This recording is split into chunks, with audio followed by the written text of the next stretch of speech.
Olá, bem-vindos a mais um episódio do podcast Bom Senso Brasil, discutindo e construindo hoje o Brasil de amanhã. Nosso convidado de hoje nos dá o prazer de vir ao programa pela segunda vez. Ele aqui esteve falando na primeira ocasião sobre um tema que é afeito a ele, que é empreendedorismo. Ele, inclusive, coordenou e conduziu um bem-sucedido curso de empreendedorismo para advocacia na subseção local da OAB, de cuja comissão ele é presidente.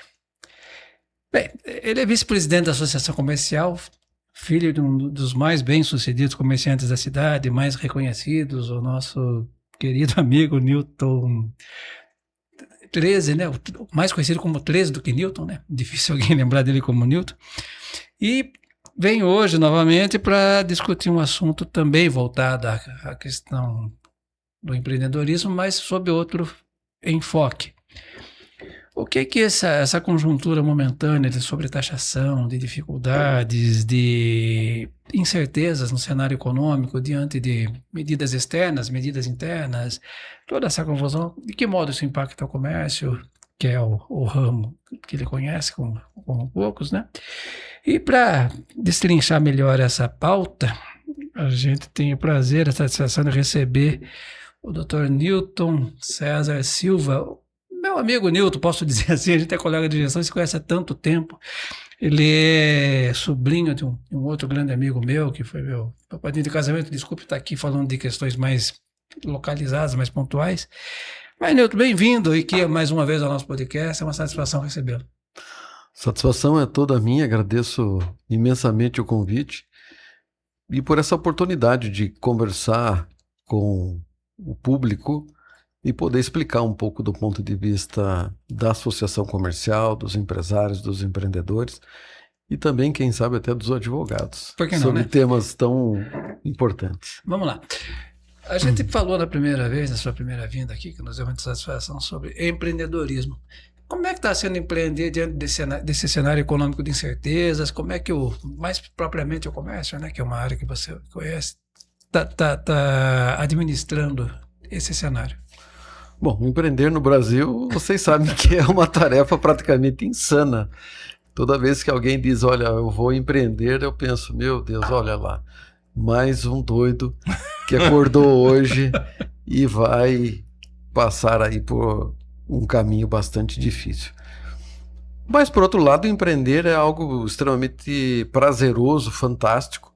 É através do empreendedorismo que nós temos condições de gerar empregos, gerar tributos, gerar riquezas e, com isso, ter satisfação própria. E quando a gente fala no empreendedorismo, a gente não está falando só de empresas propriamente ditas, não estamos falando só de comércio, de indústrias, estamos falando sobre uma ótica geral, uma ótica bastante periférica. Então, por exemplo, eu como advogado defendo de maneira profunda o empreendedorismo na advocacia e desejo e faço todos os dias com que o advogado olhe para o seu escritório de advocacia como um negócio. Que de fato é, né? Vamos colocar aí na questão agora do comércio. Hoje, eu tenho já colocado, discutido isso aí, que hoje nós temos aí algumas atitudes, né, que são um pouco paradoxais entre si, tá? E aí é interessante ver a posição agora do comércio. Por exemplo, você tem a redução da escala, né, de 6x1, 5x2. Como que isso vai impactar o comércio, tá? Como que vai ser trabalhado isso? Que eu até não sou contra. Não estou dizendo que sou contra a redução da escala. 5x2, eu sempre falo, o serviço público trabalha 40 horas, né, de segunda a sexta, sábado e domingo. Só que tem áreas do comércio que você chega até para o trabalhar do comércio, o comerciário, e falar, olha, No sábado você não trabalha, o cara vai falar assim, você está querendo me matar? Porque no sábado, às vezes final de semana onde ele mais vende, e o comerciário vive de comissão, né?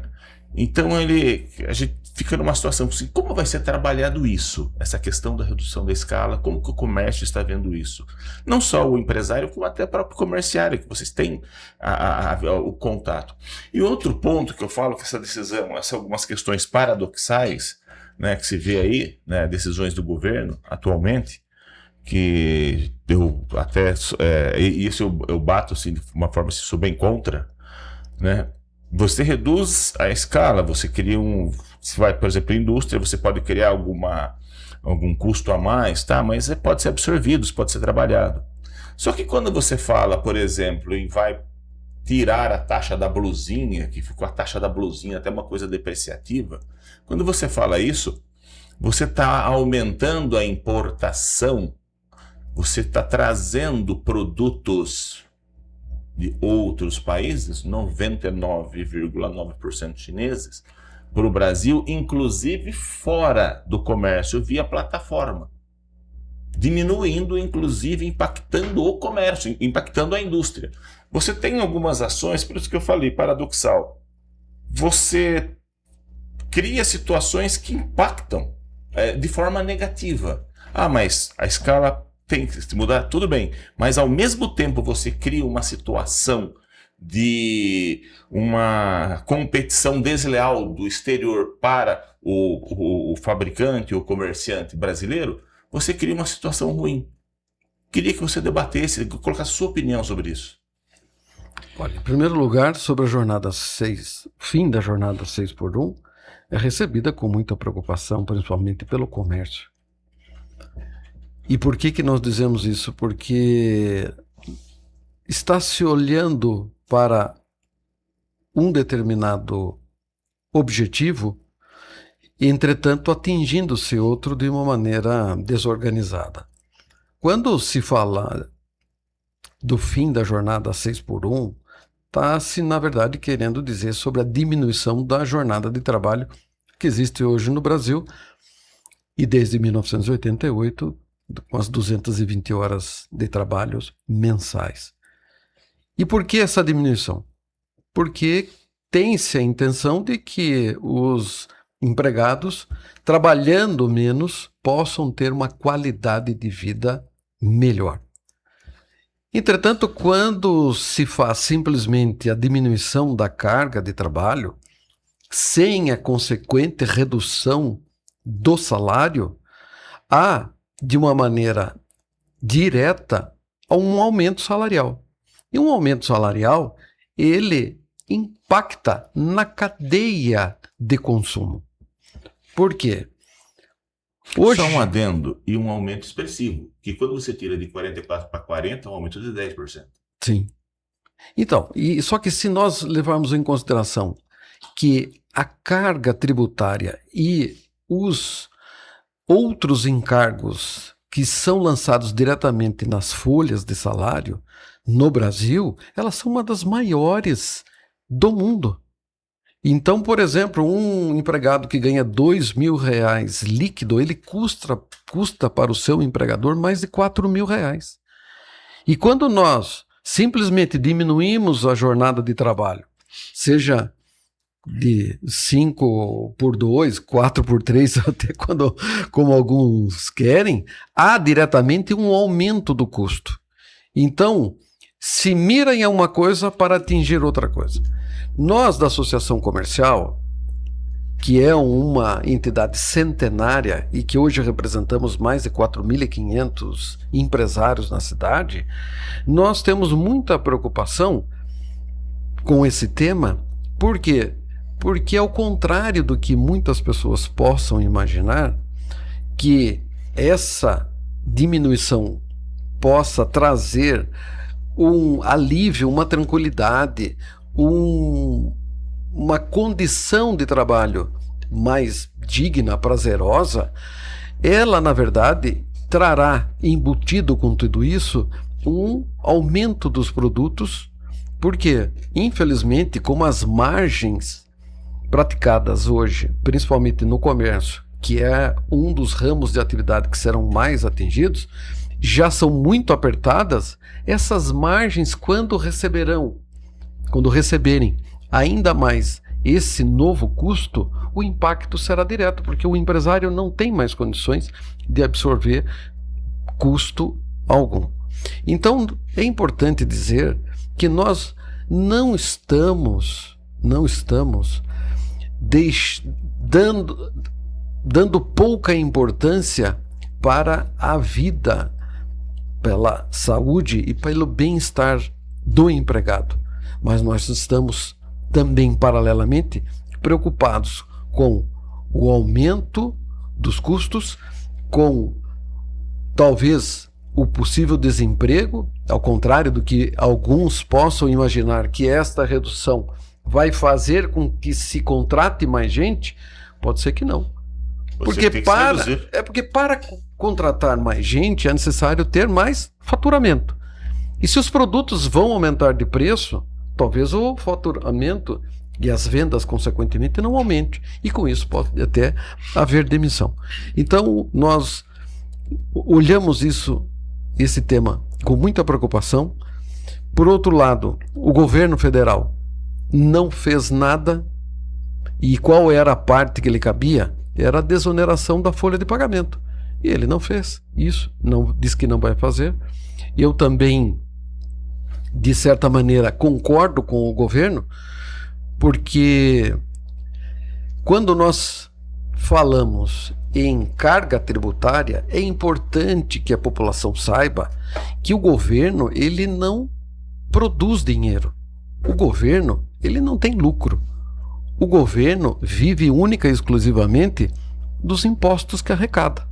Então, quando nós olhamos para algum benefício sendo concedido para a população, quando nós olhamos alguma benesse sendo realizada, há de se ter a consciência de que esse dinheiro necessário para a concessão desse benefício vai sair só de um lugar, que é do bolso do contribuinte. Não há outro lugar para isso.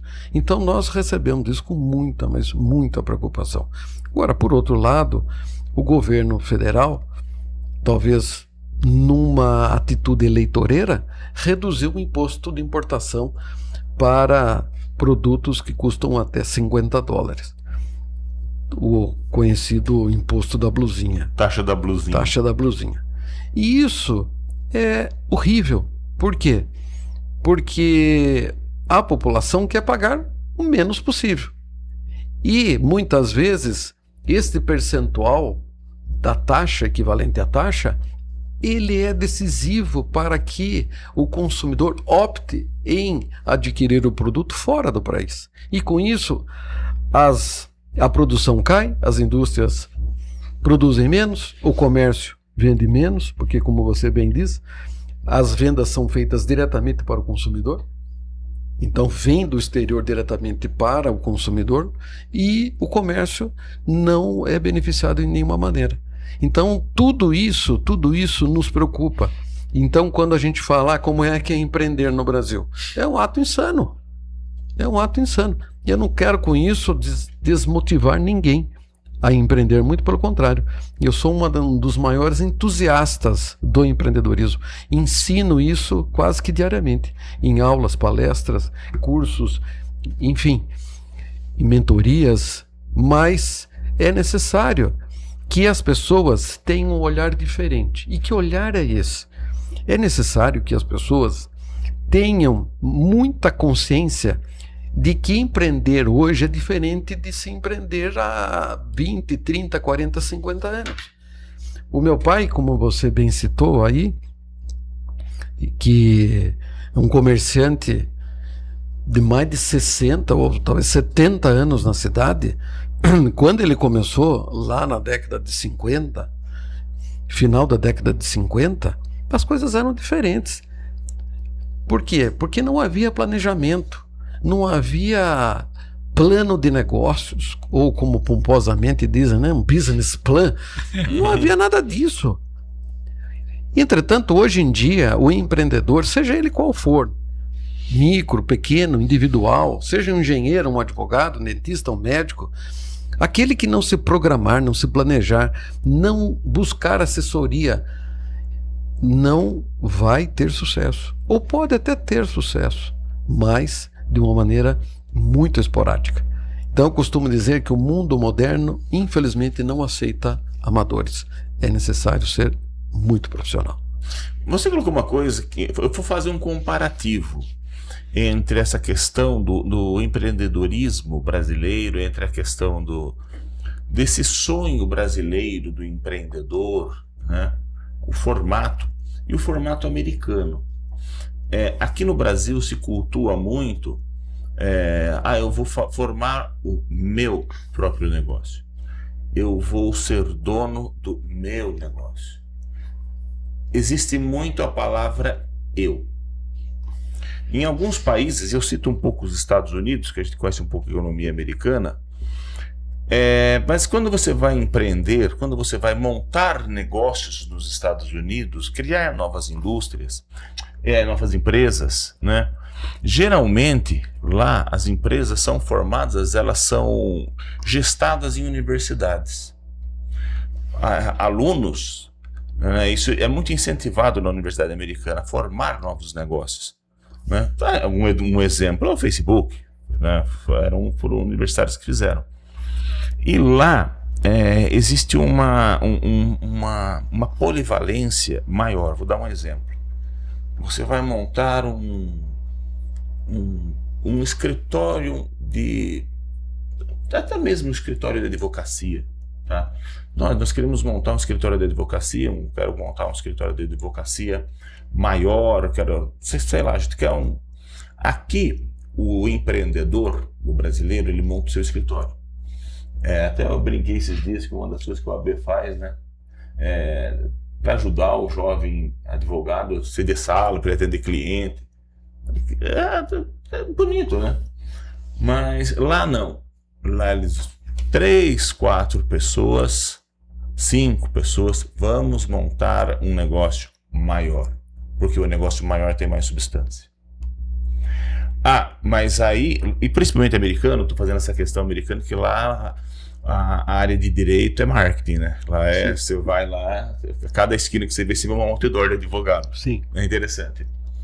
E nós vamos contratar um administrador para fazer a parte de gestão, de marketing. Isso a gente vê muito acontecer no Brasil, ou melhor, não vê acontecer no Brasil. E às vezes a gente vê casos, por exemplo, de pessoas que saem de uma empresa, a empresa fez um plano de demissão, saiu. Aí você tem lá um engenheiro, né, que conhece muito bem a fabricação de um produto, ele participava do processo fabril, da linha de produção, conhece muito, mas não sabe vender, não sabe o que é um plano de negócios, não sabe o que é área tributária, que impacta gigantemente um negócio. Ele vai, sai, eu sei fazer, eu vou comprar por 10, vou vender por 20 e vou ganhar 10. E as pessoas têm isso na cabeça ainda. Sim. De outro lado, você tem um administrador que conhece muito bem a área de vendas, conhece muito bem a questão do business plan, né? Mas não conhece o processo fabril. Vai contratar qualquer um ali para fazer alguma coisa. E ao invés... Porque eles não se unem. Eles não se unem. Olha, tem uma pessoa que conhece o processo fabril, tem aqui um administrador. Ou o departamento jurídico daquela empresa também saiu um advogado. Vamos montar um negócio maior, ao invés de fazer um capital de 100 mil que cada um tem, vamos fazer com 300 mil que ela tem mais poder mais poder de luta no mercado. E no Brasil a gente vê muito microempreendedor. E aí acontece muito essa mortalidade. Isso não seria possível estar fazendo alguma mudança nesse ponto e colocar para as pessoas, né, para o empreendedor, trabalhe mais, procure outras pessoas para que o negócio tenha mais substância, principalmente no momento que nem hoje, como você falou. Você empreender na década de 60 é uma coisa, agora é diferente. A quantidade de conhecimento que você tem que ter é muito maior. E muitas vezes extrapola o seu conhecimento específico. Sim. Olha, a pandemia nos trouxe um novo cenário empresarial mundial que nós nunca tínhamos visto. A pandemia provocou um número elevadíssimo de demissões. E muitos destes demitidos optaram por criar os seus negócios. Então não foram negócios criados muitas vezes por opção, mas por necessidade. Isso é um ponto. Outro ponto é o nível de amadorismo, porque sim, tudo nasce de um desejo, não é? Tudo nasce na cabeça, tudo nasce da fonte de se ter algo na vida. Só que muitas vezes, ou a maioria das vezes, as pessoas não se preparam para isso. E o que eu tenho visto, hoje com menor número, mas logo depois da pandemia e depois aí de uns 2, 3 anos, o que nós vimos, pessoas saírem de suas empresas com suas rescisões trabalhistas, com seus fundos de garantia, investirem em coisas sem nenhum tipo de preparo e perder tudo, foi muito grande. Então, nós lá na Associação Comercial, nós temos 2 pilares fundamentais. O primeiro é capacitação, é conhecimento. E o segundo, relacionamento, network. Então, lá, que é a casa do empreendedor, nós temos escola de negócios, nós temos uma faculdade lá dentro. Nós temos inúmeros cursos, palestras, capacitação. Para quê? Para justamente auxiliar essas pessoas que, infelizmente, ainda pensam que negócio é comprar por 10 e vender por 20, numa fantasia que hoje não cabe mais. E essa mesma ideologia, esse mesmo princípio que nós levamos para a OAB, para os advogados, que também é algo que pode ser levado para os engenheiros, para os médicos, para os dentistas, que da mesma forma que os advogados, durante a faculdade, não tiveram nenhum preparo, nenhum incentivo para serem empreendedores em suas profissões. Por exemplo, o advogado, ele hoje, na maioria das universidades, eu digo maioria porque já existem universidades no Brasil que preparam o profissional para ser advogado, para ser um empresário, mas são raríssimas, mas a sua grande maioria, 99,5%, preparam o profissional para as carreiras jurídicas, para ser um bom técnico jurídico. Entretanto, não preparam para ser um empreendedor. E o que nós temos visto com muita frequência, ainda, e de uma maneira muito triste, é o advogado, o bacharel, concluir o curso de Direito, passar no exame da OAB e ter a grande ilusão que depois de receber a carteira, um portal do sucesso se abrirá na sua frente e ele todo mês vai ter algum lugar onde ele possa retirar um cheque de 10 mil reais. Isso não existe, isso nunca existiu e nunca vai existir. Aquele modelo que eu conheci quando me formei há 35 anos, talvez o Zé também da mesma forma, que se formou há 40 anos, de que... 45, 50. Só para reforçar... Ele foi da turma do Rui Barbosa. Eu sou mais velho aqui, eu só fui contemporâneo de Clóvis. Clóvis Bevilacqua. E o Darcy Arruda Miranda lá. E aí aquele modelo, né, em que a pessoa então ingressava na OAB, aí alugava uma sala, comprava uma cadeira, uma mesa, alugava um telefone, sim, comprava uma máquina de escrever, colocava uma placa na porta, né, Advocacia Civil, Criminal e Trabalhista, mandava fazer alguns cartões, distribuía para a família e para alguns amigos e ficava sentado à mesa aguardando os clientes chegarem. Infelizmente, e com muita tristeza, existem advogados novos, recém-ingressos na carreira, que ainda pensam da mesma forma. Só que esse é um modelo falido. Há 35, a 40 anos ele já era um modelo falido. Você imagina hoje. Então o que nós estamos tentando fazer, e tivemos agora um pontapé muito satisfatório, é levar para os advogados, através da Escola do Empreendedorismo na Advocacia, essa nova mentalidade. Por quê? Quando nós falamos em empreender, nós temos que pensar o seguinte: a cabeça do empreendedor é uma cabeça diferente do empregado. E, por favor, aqui não estou falando nada nem contra, nem a favor a um ao outro, nem dizendo que um é melhor que o outro. Não, só existem diferenças. Que são diferentes. Então, quem, por exemplo, passou 30 anos como empregado, com a carteira de trabalho registrada, cumprindo horário, recebendo um salário fixo, ou um salário certo, por mais que ele não seja com valor determinado, e aí quer empreender, se ele não primeiro fizer uma reprogramação neural, cerebral, desculpe, ele vai ter muita dificuldade. Por quê? Uma coisa é uma coisa e outra coisa é outra coisa totalmente diferente. Aquele que está acostumado no final ou no começo do mês receber um valor garantido, não vai muitas vezes se adaptar ao mundo do empreendedorismo, que nada mais é do que o mundo da incerteza. Porque um mês você ganha, outro mês você não ganha, outro mês você não ganha, outro mês você também não ganha. E aí como é que faz? Precisa estar preparado. Não só preparado materialmente, mas principalmente preparado emocionalmente. E se nós não esclarecermos isso para as pessoas, elas vão continuar tendo a ilusão de que empreender é abrir uma caixa aonde tudo de felicidade, de bom e prazeroso está lá dentro. Agora eu quem mando em mim, eu não tenho que prestar mais satisfação a ninguém, eu faço o meu horário, e esse é um dos grandes problemas. As pessoas falam, se discute a taxa 5x2, essa taxa tá 5x2, 6x1, o empreendedor trabalha 12, 24 horas e sem descanso muitas vezes. Sim. Porque não tem, muitas vezes o empreendedor, para alavancar o seu negócio de início, ele trabalha muito mais do que quando ele está para a iniciativa privada. Não tenha dúvida. Olha, uma coisa muito interessante. Por que as pessoas querem empreender e ser donas dos próprios narizes? Porque elas querem ter liberdade.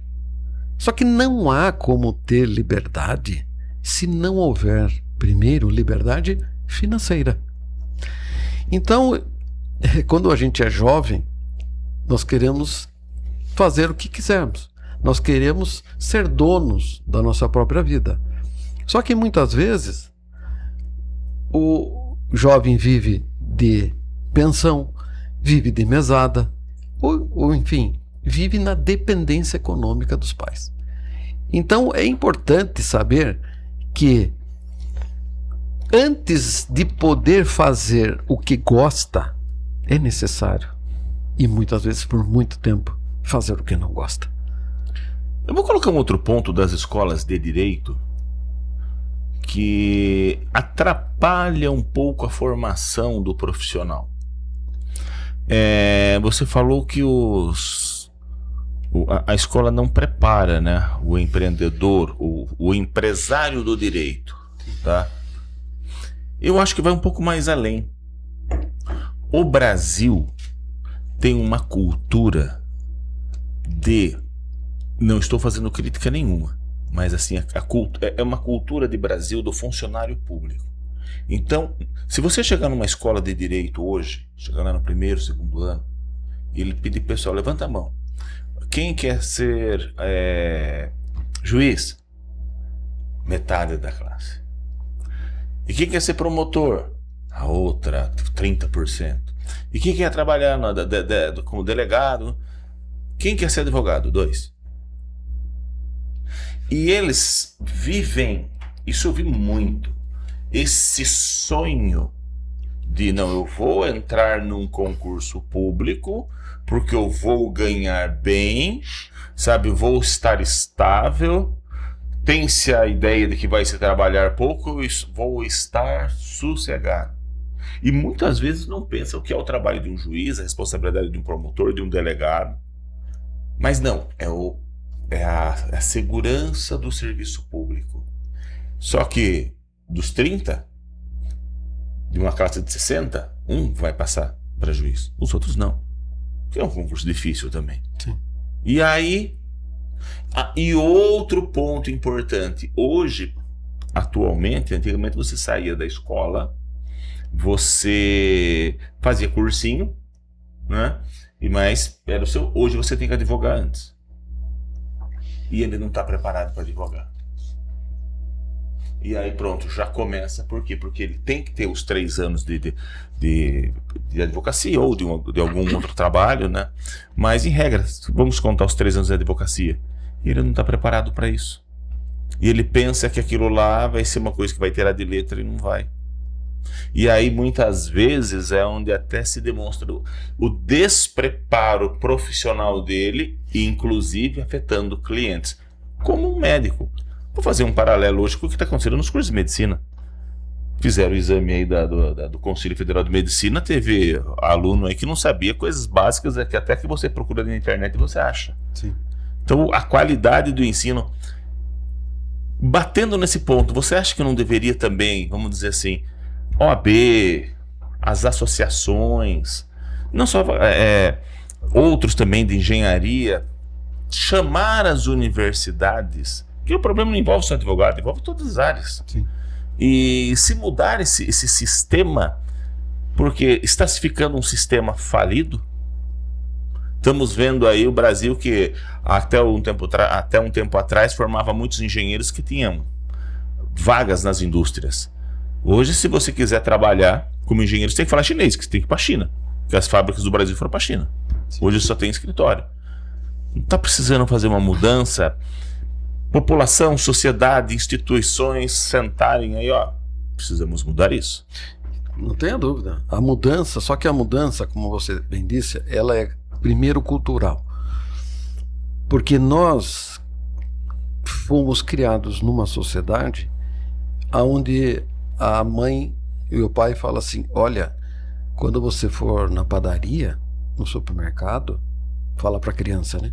Não converse com estranhos, hein? E aí a pessoa cresce achando que não deve conversar com estranhos. E aí ela vai numa reunião, numa palestra, num encontro, onde ela pode fazer network, e ela não conversa com ninguém, porque na cabeça dela, aquela crença limitante está determinada de que ela não deve falar com ninguém. E assim como essa, existem outras crenças. Então, por exemplo, os advogados, eles crescem, se formam, ouvindo que não, o advogado não pode vender para ninguém. Advogado não faz comércio. Advogado não faz negócios. O advogado, ele é um profissional autônomo que não faz da sua profissão mercancia. E aí nós precisamos então mudar a cultura, mudar a maneira de pensar. Por isso que eu digo a você que o nosso propósito hoje, enquanto advogados e formadores de opinião, é fazer com que a maioria dos advogados olhe para os seus escritórios de advocacia como um negócio. E da mesma forma, e como é que nós mudamos cultura? Indo lá na base. Indo lá nas universidades e dizer, olha, nós precisamos ter uma formação que dê um preparo muito melhor para aquele que quer seguir aquela carreira. Que, como você também bem disse, nem todo mundo quer ser advogado, no nosso caso. E mesmo em outras carreiras, porque o médico, o dentista, o engenheiro também pode ser funcionário público, não é? Então, ter, por exemplo, no último ano, uma disciplina optativa, mais curricular, onde o bacharel, o graduando, vai poder escolher, olha, eu quero ir por esse caminho do empreendedorismo. E aí, então, aprender o que é ser um empreendedor. Como se tornar um empreendedor de sucesso? Quais são as novas tendências? O que é preciso fazer? Porque, olha, eu que já estive 2 vezes na maior feira do varejo do mundo, em Nova York, em 2025 e 2026, olha, quando a gente volta de lá, a gente precisa assim, de uns 15, 20 dias para voltar para a terra, né? Porque a coisa é muito impactante. Sabe, eles estão há 100, 200, 300 anos na nossa frente. E os Estados Unidos, por exemplo, prepara o advogado para ser um homem de negócios. Então, eu costumo dizer aqui para os advogados, desculpe, ninguém quer saber onde você se formou. Eu nunca vi um cliente chegar no meu escritório e falar assim, mas senhor, formado aonde? Em Harvard, na USP? Eu nunca vi ninguém perguntar. O que as pessoas perguntam? Eu tenho problema. Você tem solução? Basicamente é isso, não é? Então, o que eu falo, não adianta nada você ser formado em Harvard e não ter a capacidade de se vender. Não adianta nada você ser formado em Stanford, em Cambridge, e não ter clientes. Não ter para quem vender. Então, por isso que muitas vezes, nos cursos, sejam eles quais forem, nós, depois de formados, passa muito tempo, a gente encontra com aquele cara que era ruim da turma, né? Tirava nota baixa, era bagunceiro. Vai ver, o cara tá bem de vida, economicamente falando. Daí você para e pensa, mas poxa vida, como é que esse cara conseguiu, né? E muitas vezes era porque ele era um bom vendedor. E às vezes um melhor gestor ainda. Por quê? Porque ele tem a consciência de que ele não é um bom profissional, mas é um bom gestor. E um bom gestor faz o quê?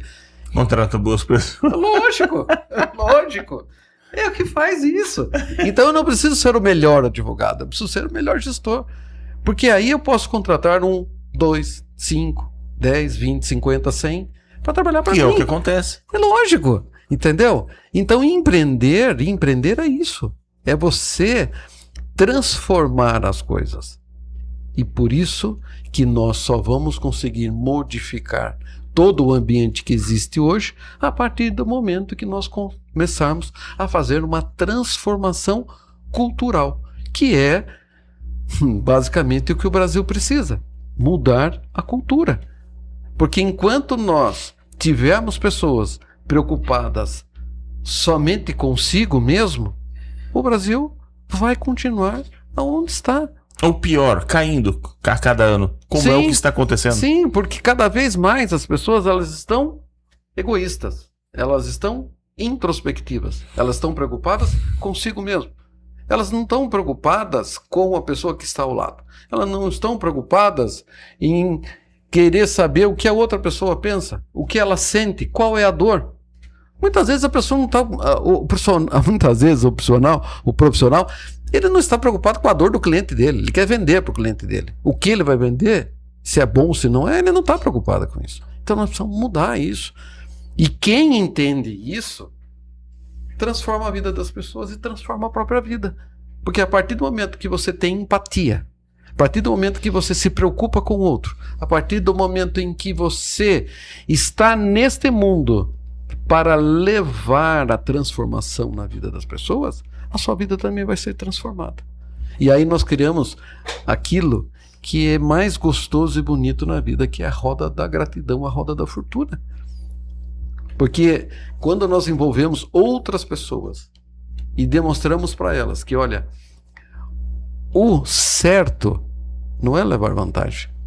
O certo é nós fazermos com que todo mundo tenha vantagem. Isso é importante.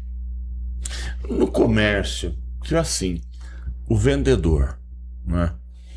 Para mim, o vendedor é uma das profissões assim mais importantes dentro de uma organização. Uhum.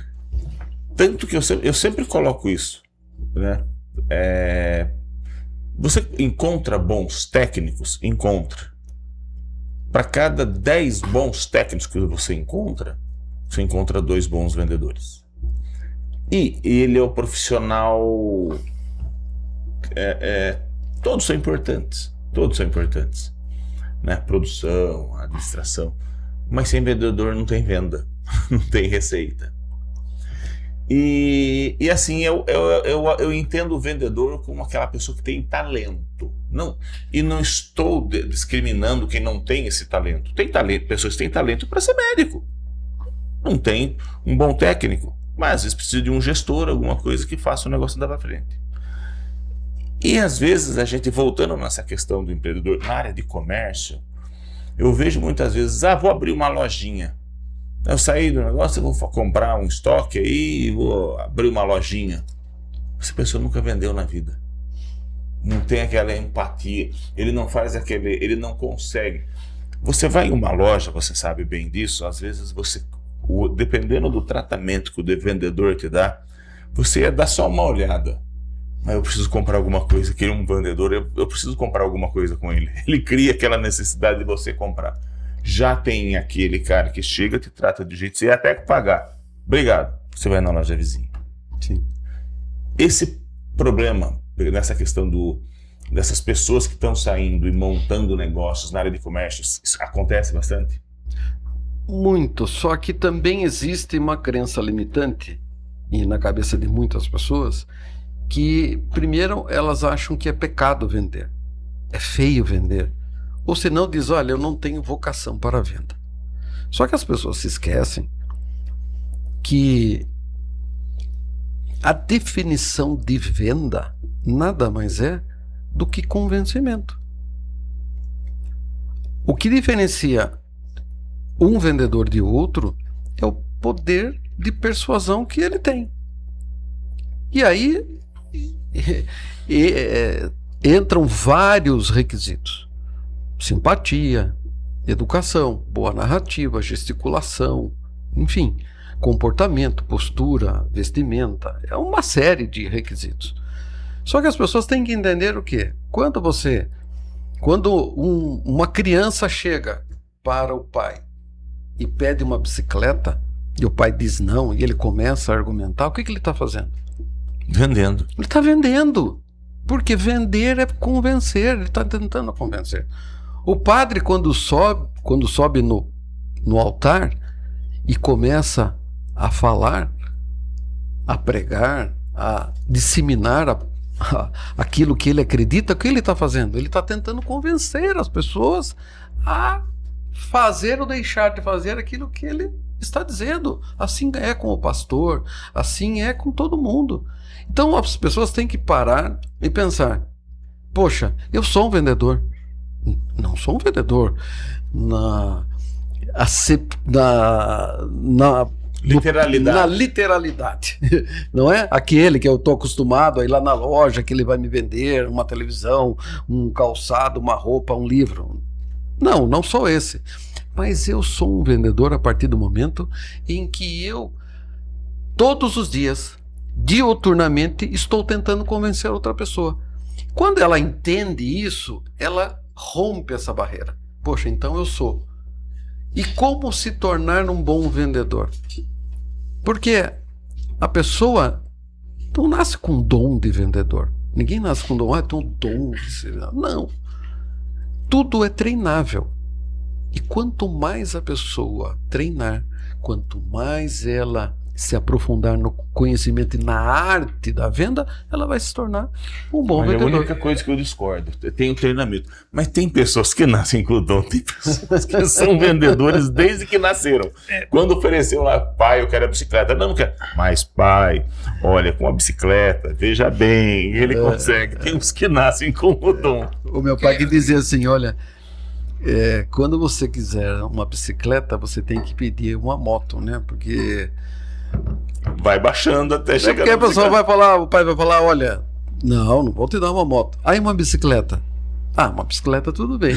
Agora se você for direto pedir uma bicicleta, a chance de você sair ganhar um carrinho de mão ali. Eu queria aproveitar o gancho aqui antes de fazer a pergunta propriamente dita, né? Falou-se muito em atendimento aqui, que é importante, sem dúvida, né? Mas reza a lenda, né? Para quem é um pouquinho mais antigo de Sorocaba, e aí o Luiz vai dizer que eu sou, que havia uma loja muito afamada no centro da cidade de sapatos, cujo dono, quando o cliente entrava, ele ia levar o calçado para o cliente e levava um par. E a pessoa perguntava, falava, por quê? Você vai experimentar um pé, o outro é igual a esse, então não há necessidade de eu trazer dois para você. Se você não quiser ficar com o sapato, pelo menos eu não sujo o outro par, né? Isso era um pouquinho mas isso foi no século retrasado, nem passado, foi, tô brincando. A gente vê. Mas eu queria abordar uma outra questão. Quase todas as demandas, gargalos, dificuldades que o setor produtivo e o comércio também enfrentam, né, decorrem, né, invariavelmente de medidas governamentais, ou seja, são situações que exigiriam ou exigem uma posição, um posicionamento político, né? A gente já falou aqui várias vezes, né, que no Congresso existem bancadas de todos os segmentos. Tem bancada da bala, tem bancada evangélica, tem bancada dos advogados. Sim. Não parece, mas tem. Tem. Mas tem, Sim. não parece, mas tem. Mas tem. é novo, então. Não é novo, não E é tem, novo. tem mais de 100 deputados. O comércio, particularmente, é ruim de lobby? Eu acho que não. Olha, e para te responder com um caso concreto, aqui de Sorocaba, nós temos um relacionamento muito bom com a prefeitura, tanto é que o prefeito Manga criou uma secretaria, que é a Secretaria do Empreendedorismo, a pedido da Associação Comercial. E não só isso, a sede da Secretaria do Empreendedorismo é dentro da sede da Associação Comercial. Então, eu acho que isso demonstra de uma maneira bastante clara que nós, sim, somos atuantes. Eu não vou dizer que somos lobistas, né? Mas, sim, somos muito preocupados com os assuntos relativos não só ao comércio, mas ao empreendedorismo, a tudo que possa afetar os negócios, a indústria, tudo. E quando nós tivemos essa preocupação de criar essa Secretaria do Empreendedorismo, que é a única que existe no Brasil, genuinamente do empreendedorismo, né? Porque a gente vê Secretaria do Desenvolvimento e Empreendedorismo, Secretaria de não sei o que lá e Empreendedorismo, e essa é genuinamente do empreendedorismo.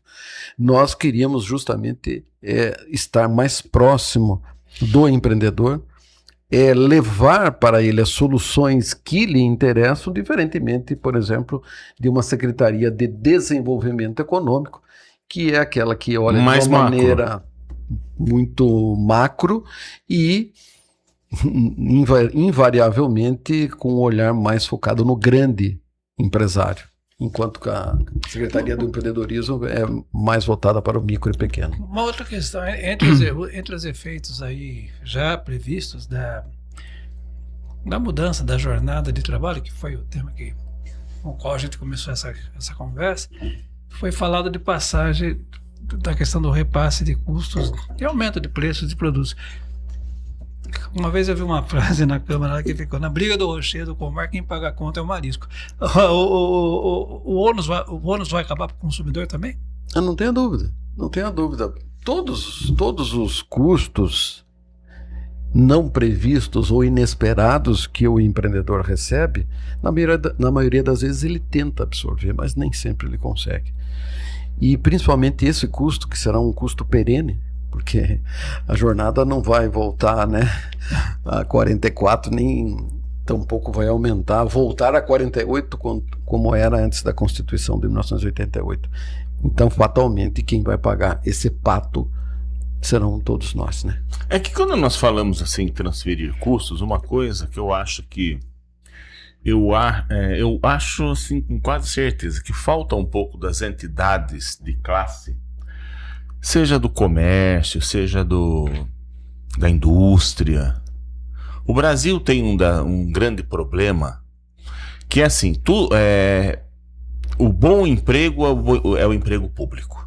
As pessoas crescem já pensando em ter um emprego público, né? Normal. O bom é o filântropo, ou não filântropo, é você fazer o trabalho voluntário, benemérito, isso é bonito, né? Lucro, isso é pecado.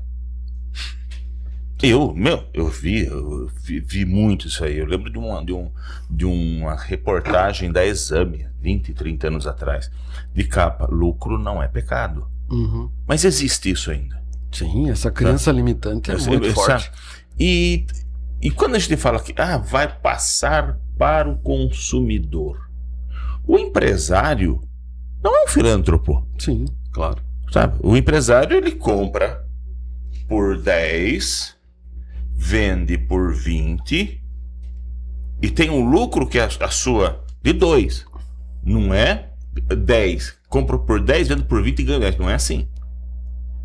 O lucro dele é a menor parte, muitas vezes, de toda essa cadeia da receita. da receita dos custos administrativos, indiretos. Tanto que você olha um balanço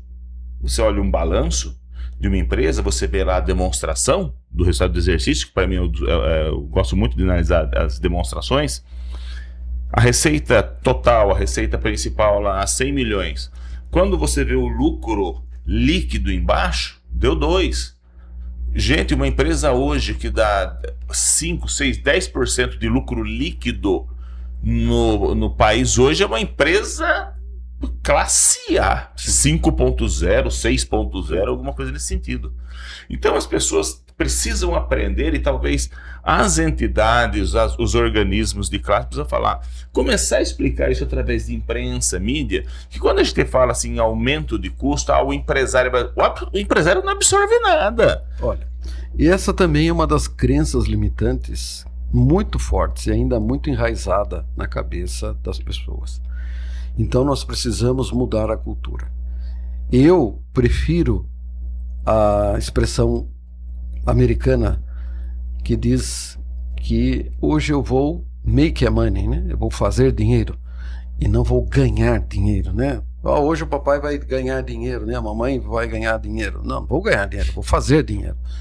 Então nós precisamos mudar essa cultura de que quem tem dinheiro não vai para o céu e quem tem lucro é pecado, não é? Então nós precisamos mudar essas crenças limitantes. Para quê? Para que as pessoas possam desenvolver suas atividades profissionais e empresariais sem culpa. Eu coloco isso inclusive no trabalhador. Ele trabalha por um salário. Aquele salário é o lucro dele, pelo trabalho que ele fez. Sim. Assim como o empregador, o dono da empresa, o lucro é o seu salário. Sim. Zé Antônio? A gente, pouco antes de começar a entrevista, estava falando aqui, rememorando algumas coisas, né, lembrando passagens, e entre as coisas que foram ditas aqui, o Newton fez uma colocação bastante ponderada, né, que ele espera que haja, né, um ambiente político, um governo mais propriamente dito, onde o empreendedorismo seja reconhecido como empreendedorismo e que haja liberdade para se trabalhar, para se produzir. Dá para ter esperança de que isso aconteça? Olha, eu, como todo mundo lá da nossa entidade, é defensor intransigente da livre iniciativa privada. E eu acredito que sim, porque para ser, por exemplo, um gestor público, há de ser antes um bom gestor privado, há de ser antes um bom empreendedor. Eu ouso dizer que até uma dona de casa, ela tem que ser empreendedora. Por quê? Ela tem que saber gerenciar o estoque, que é a despensa da casa dela. Ela tem que saber gerenciar o RH, se ela tem empregados. Ela tem que saber lidar com o financeiro, porque por mais que ela não gere renda, ela tem um dinheiro ali a administrar. Ela tem que, enfim, lidar com clientes chatos, muitas vezes são os filhos, o marido. Exatamente. Então ela tem dentro de casa um mini ecossistema que representa uma empresa. E se ela não tiver condições de administrar o estoque, gerenciar as finanças, não saber se relacionar com os empregados, tratar bem os clientes, ela não vai ter sucesso. Então eu acredito que no fundo, nós acabamos convergindo para a questão do empreendedorismo, seja na nossa vida profissional, seja na nossa vida pessoal. Muito bem. Se a onda do politicamente correto permitisse, essa fala me deu gancho para uma piada que eu ouvi do Jô Soares uma vez, mas se eu falar isso aqui, eu vou ser acusado de machista, chauvinista, vai ter trocentas coisas. Fora do ar eu comento com eles aqui. Bom, nesse breve intervalo que a gente teve aqui de exposição, mas breve, mas rico, né? A gente entendeu que empreender, que trabalhar com atividade comercial vai além do que a nossa vã filosofia supõe. Exige muito, exige preparo, exige pegada, exige discernimento e mudança de postura, sim, mudança de cultura. E também extraímos algumas conclusões aqui, no sentido de que é necessário também se fazer a lição de casa, repensar, tomar consciência, enfim, desfazer certos mitos, eliminar certas crenças limitantes, como bem ponderou aqui o nosso convidado. E a gente espera, né, que dentro desse contexto, você que nos assiste tenha entendido que, embora possa parecer distante, o que foi discutido aqui tem muito a ver com você.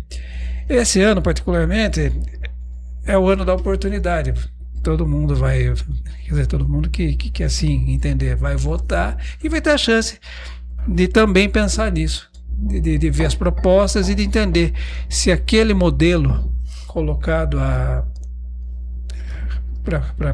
como candidatura atende a expectativa, melhora a condição, ajuda você a viver num ambiente melhor, num ambiente empreendedor, por que não? É isso que a gente fica preocupado. E eu falei de eleição também porque o Cauã aqui, atendendo a pedidos do nosso assistente de produção aqui, ele falou, eu disse para ele e ele gostou, eu vou repetir, vou compartilhar com vocês, embora não tenha nada a ver com a entrevista, que essa aqui esse ano nós vamos ter a oportunidade de assistir a campanha mais sincera que já houve na história, né? Porque um lado vai dizer que não presta, o outro também vai, e os dois vão estar com a razão. Então vai se falar muito a verdade. Pronto, Cauã, atendi seu pedido? Então tá bom. Doutor Lito, muito obrigado pela presença, foi uma satisfação mais uma vez recebê-lo. O espaço é seu, muito obrigado. Leve um abraço em nosso nome para o seu pai, a quem a gente não vê faz muito tempo. Espero que você esteja bem. Muito obrigado.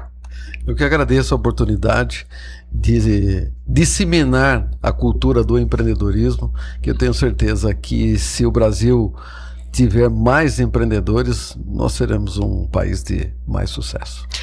Bom, esse foi mais um episódio do podcast Bom Senso Brasil. Se inscreva no nosso canal, está aqui a tarjeta, agora aprendi, agora não é mais. Compartilhe, nos siga. Muito obrigado, até a próxima.